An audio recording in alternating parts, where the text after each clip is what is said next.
বসে গেলাম রাতের খাবার করতে। এখানে আমি আটা আর ময়দা মিক্সড করে মেখে নিয়েছি। কয়েকটা পরোটা আমি বেলেও নিয়েছি। আর ছোলার ডালটা প্রেসারে সিদ্ধ করে নিয়েছিলাম। এবারে আমি তেলের ওপর ডালটা ছুঁকে দেবো।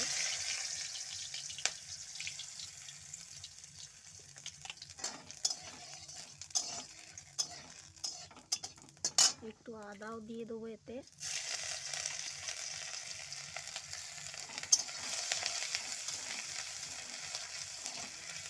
আদাটা ভাজা ভাজা হয়ে গেলে ডালটা ঢেলে দেবো।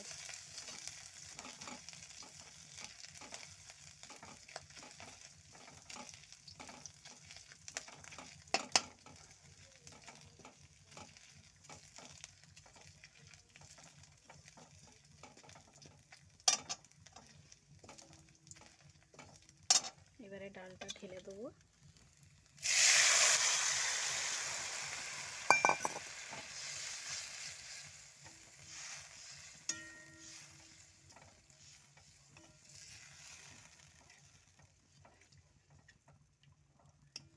ডালটা ফুটে গেলে একটু হালকা করে চিনি আর গরম মশলা দিয়ে নামিয়ে নেবো ডালটা।